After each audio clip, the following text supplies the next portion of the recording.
మన ప్రభు అయిన యేసుక్రీస్తు నామములో మీ అందరికీ శుభములు తెలియజేయచ్చు ఉన్నాను. ప్రియ దైవజనమా, షారోన్ మన్నాలో భాగముగా ఈ దినం మరొక వాక్య భాగమును ధ్యానించుకుందాము. యోబు గ్రంథము 10వ అధ్యాయము 26వ వచనము. ఇలాగూ నా చర్మము చీకిపోయిన తరువాత శరీరముతో నేను దేవుని చూచెదను.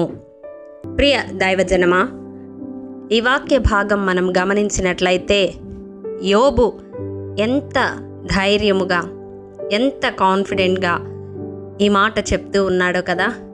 శరీరము లేనివాడనై నేను దేవుని చూచెదను అని ఫుట్ నోట్లో అర్థం మనము చూస్తాము. మరి ఇంతటి నిశ్చయత యోబులో ఎలా కలిగింది అని మనం గమనించినట్లయితే యోబులో ఉన్న 2 ప్రాముఖ్యమైన లక్షణాలను గురించి మనం చెప్పుకోవాలి. మొదటిగా యోబు గ్రంథము 1వ అధ్యాయం 1వ వచనం ప్రకారం యోబు యథార్థవంతుడిగా దేవుని దృష్టికి కనపడుతూ ఉన్నాడు. చూడండి, 11వ కీర్తన 7వ వచనం ప్రకారం యథార్థవంతులు ఆయన ముఖదర్శనము చేసెదరు. యోబు నేను దేవుణ్ణి చూచెదను అని చెప్పడానికి కారణం అతను యథార్థవంతుడు అని ఎరిగి ఉన్నాడు. యోబు గ్రంథము 27వ అధ్యాయము 5వ వచనంలో అంటాడు కదూ, మరణమగు వరకు నా యథార్థతను నేను విడువను అని. అంటే యోబు ఎంతటి తీర్మానం తీసుకున్నాడు అంటే తన ప్రాణం ఉన్నంత వరకు దేవుని దృష్టికి యథార్థముగా కనపడాలని ఆశపడ్డాడు. అటు రీతిగా దేవుని ఎదుట జీవిస్తూ వచ్చాడు గనుకనే నా చర్మము చీకిపోయిన తర్వాత శరీరము లేనివాడనై నేను దేవుణ్ణి చూస్తాను అని ధైర్యముగా చెప్తూ ఉన్నాడు. రెండవదిగా మనం చూసినట్లయితే యోబు గ్రంథము 12వ అధ్యాయము 4వ వచనం ప్రకారం యోబు నీతి కలిగిన వాడుగా ఉన్నాడు. చూడండి, 17వ కీర్తన 15వ వచనం, నేనైతే నీతి గలవాడనై నీ ముఖ దర్శనము చేసేదను. నీతిని కలిగిన వారు దేవుని ముఖ దర్శనము చేస్తారని ఈ వాక్య భాగంలో మనం చూస్తూ ఉన్నాము. యోబు అంటాడు కదా 27వ అధ్యాయం 6వ వచనంలో, నా నీతిని విడువక గట్టిగా పట్టుకొందును. అవును, అంత మాత్రమే కాదు, 29వ అధ్యాయం 14వ వచనంలో నీతిని వస్త్రముగా ధరించుకొని ఉన్నాను అని పలుకుతూ ఉన్నాడు. మన నీతి క్రీస్తే. ప్రియ దైవజనమా, మనము క్రీస్తును ధరించుకున్న వారముగా ఉన్నప్పుడు ఒకానొక దినాన దేవుణ్ణి సంధించిన సమయములో ఆయన ముఖదర్శనము చేయగలుగుతాము, ఆయన సన్నిధిలో నిలవగలుగుతాము. మహోన్నతుడు, మహాఘనుడు, నిరత నివాసి అయిన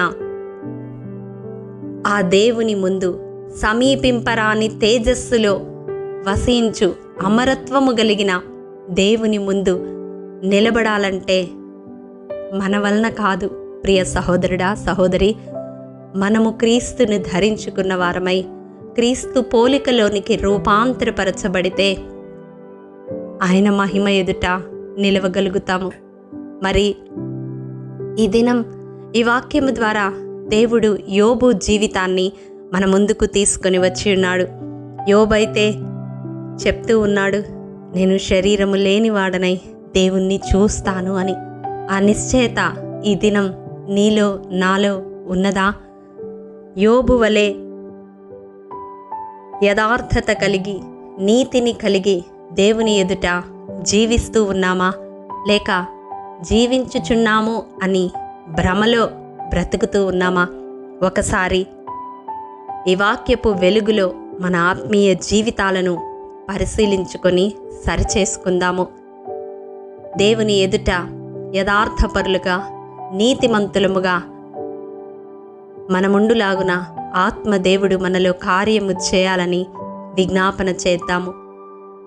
శరీరము లేని వారమై ఒకానొక దినాన ఆయన ముఖ దర్శనము చేసుకునే ధన్యతను పొందుకుందాము. అతి కృప దేవాది దేవుడు మనందరికీ అనుగ్రహించునుగాక. ఆమేన్. ప్రేమ నమ్మకము కలిగిన మా ప్రియ పరలోకపు తండ్రి, నీ పరిశుద్ధ పాదములకు వందనములు. దేవా, విత్తబడిన వాక్యమును ప్రతి హృదయములో నూరంతలుగా ఫలింపచేయండి. దేవా, యోబు వలె నీ దృష్టిలో యథార్థత కలిగి నీతిని ధరించుకొని ప్రభువా, నీ ముఖదర్శనము చేసే కృప మాలో ప్రతి ఒక్కరికి దయచేయండి. నీ మహిమ ఎదుట నిర్దోషులముగా నిష్కళంకులుగా మమ్మల్ని నిలవబెట్టగలిగిన శక్తి కలిగిన నీ హస్తాలకు మా ప్రాణాత్మ దేహాలను సమర్పిస్తూ యేసు అతి పరిశుద్ధ నామం పేరట అడిగి పొందుకొని నాము తండ్రి. ఆమేన్. ప్రియ దైవజనమా, అనుదినము షారోన్ మన్నా ద్వారా అడగబడుచున్న నెంబర్ ఇన్ బైబిల్ క్విజ్ ప్రశ్నలకు సమాధానములు ప్రతి నెల మొదటి వారము కామెంట్ బాక్స్లో పోస్ట్ చేయబడతాయి. కాబట్టి గమనించి మీకు తెలియని ప్రశ్నలకు సమాధానములు తెలుసుకొనగలరని ప్రభు పేరట మనవి చేయుచూ ఉన్నాము.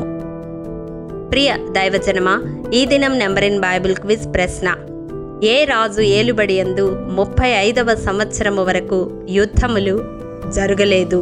మీ సమాధానం మాకు తెలియజేస్తారు కదూ. ప్రభు కృప మనందరికీ తోడైండునుగాక. ఆమేన్. ప్రియ దైవజనమా, ఈ దినము జన్మదినము, వివాహ దినము జరుపుకుంటున్న వారికి షారోన్ గ్రూప్ తరపున హృదయపూర్వక శుభాకాంక్షలు తెలియజేయుచూ ఉన్నాము. దేవుడు శ్రేయస్కరమైన ఆశీర్వాదములతో ఈ సంవత్సరాది నుండి సంవత్సరాంతము వరకు మిమ్ములను నింపాలని ప్రార్థిస్తూ ఉన్నాము. ఆమేన్.